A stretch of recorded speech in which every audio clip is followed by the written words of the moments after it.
Welcome NBA 2K family. It's your boy Mad Gamer, and I am Coach M as well.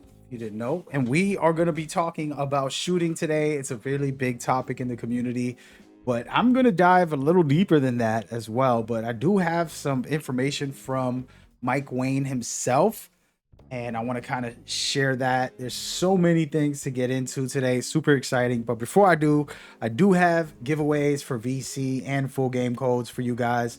Make sure you lock in and jump on board so that we can make it happen. All right, I'm going to be doing easy ones where you just leave a comment and you're going to get VC. So look out for a message from me and I'll tell you you want some VC, and then we'll get you that through our Discord or our Twitter. Okay, only count on me, by the way. Don't go listening to anybody else. I'm the only staff member that will get you those VCs or full game codes. We'll talk about a full games. I'm gonna probably do a stream and do a giveaway, just to be clear. All right, with that out the way, let's dive down the rabbit hole. Listen, you can't shoot and you suck at this game.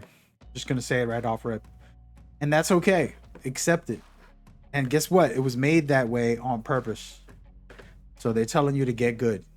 All right, that's my personal perspective. But the true conversation and the actual topic is shooting has been very difficult. It's been very different in previous years. And one of my biggest points, all jokes aside, is that you honestly can't go into every year thinking it's going to be the same game and then get mad when it isn't. That's what I've seen by the community, and that needs to stop, man. And I'm going to share what I feel a little bit later, but first thing I want to do is quote Mike Wang or Wayne. I don't know how to say his last name. He is the gameplay director, and he had a message for us. We were in a space talking about 2K shooting, and he jumped in and had his saying that he messaged. And so I'm going to share it here. Shout out to Boom, by the way, for helping out with the spaces, Ja, and everybody else who gets involved with that. All right, so let's get into it. So Mike Wang specifically, and this is everything he's saying, and I'll let you know when he stops speaking. He says, the visual cue does not move around in different spots in the animation. The ideal release point is always the same point in the animation based on the cue you set. So I'm going to pause and talk about something. I've been teaching you guys on my shooting guide about visual cue, and I have a video about that coming up as well. So this is perfect that these two things kind of fall in line together. Now, he continues and he says, the problem with shooting is a lot of people are just expecting to have the same success as they did in 2K24. But one of the main goals for 2K25 was to bring three-point shooting down to earth, which is why green windows are more tighter by design. So green windows are a little more tighter. The reason why we want 3 points to be closer to the NBA averages. So because we believe it results into better basketball. And again, pausing right here, I want y'all to understand this is tough to swallow, and people are like, I disagree, that's stupid, it shouldn't be like the NBA, it's a video game. Hey, it's called NBA. It's not called fantasy basketball. And while there's a lot of fantasy in my career and different modes, you know, it is an NBA game. So if they want to make it more realistic in that regard, as far as three-point shooting, you know, we can't blame them. Whether you disagree, leave it in the comments of what your point is. And I know what people are going to say, which I can hear them. I've been hearing it for a while, years now. 2K's never been realistic, and I get it. But again, if they want to implement this to make it more challenging, we got to be better and accept the challenge. And then he goes on to say, it makes more builds viable, encourages more variety in scoring, etc. When three-point percentages start to hover into the 60 and 70, he's taking a shot at me. On average, it makes no sense to ever attempt a two. And this is so true. I've 300 my whole 2K career, unfortunately. I'm a part of the problem. But so, hey, you know, I don't deny what he's saying, regardless if you agree or disagree. This isn't a conversation about agreeing or disagreeing. We're taking the facts and we're sharing them. So if you got some points and some views you want to share in the comments, feel free. And you're watching some of my Pro-Am one-on-one. This is like the first 20 games I played of just trying to figure out my build and mechanics. Had fun, man. I like proving grounds. All right, so then he continues and he says, so the animation fluctuation that Labs posted today, we're gonna pause right there. So Labs put out a post, which I'm not gonna put up on the screen, but it basically showed that your green window shifts the timing. So by milliseconds, about like a couple milliseconds left or right. So you're gonna see drastic changes. Basically, like it feels like it's time, the shot is changing. But really, what Mike Wang is explaining is that the visual cue is what matters. It's not about that the time changes. So like, remember last year and previous years, your visual cue is what mattered. So if you shot with full stamina or low stamina, those are two very slower or faster shots. And it's not that one is better than the other. It's just that you have to time that accordingly to your visual cue. And so Mike Wang explains, he says, the post that they made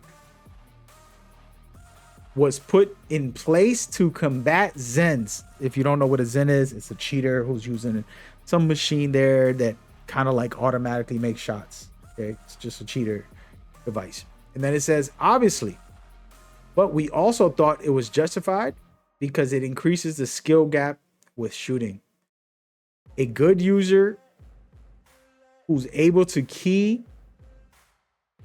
Wait, hold on. What? A good user who's able to key their release off of the jumper's cue, visual cue, when the time from the button is pressed to the visual cue point is dynamic,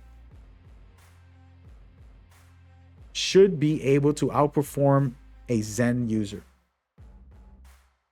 So basically what he's saying is using your visual cue is the skill gap this year. So you can see on this build, I didn't shoot that high, man. I'm shooting 50 to 55. I was dominating these guys. Some of these guys were so mad at me in this one-on-one court because I just kept shooting.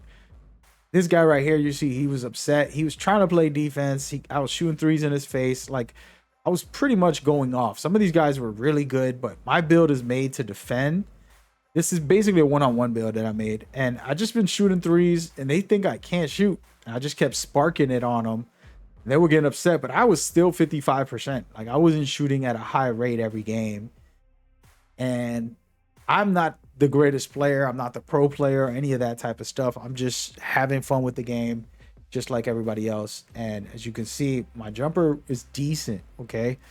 And to tell you, I still got a lot to learn. Like, I really do. I feel like I can be better. I know I can be better, but it's going to take time and practice and effort and not just slacking. And so while Mike Wang had a good point and a good conversation about everything he was saying, I totally think that, this whole conversation in the community is a reveal of us and the bad habits that we have and the bad conditioning that was programmed. So I'm an old head, right? So I played double dribble, NBA Live, and I'm talking about 30 years ago, okay? Like almost 30 years ago. Yeah, I think it was 30 years ago.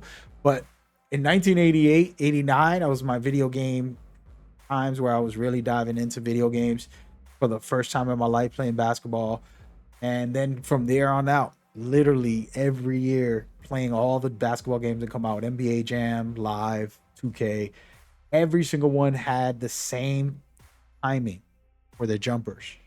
And then a little bit later, they started like making a little bit different depending on the player, but it wasn't drastic. And even the players still had a stable jump shot every time. And then a couple years ago, 2K made it so that you have low stamina, someone's contesting you, your speed will ramp up or ramp down on the visual stuff.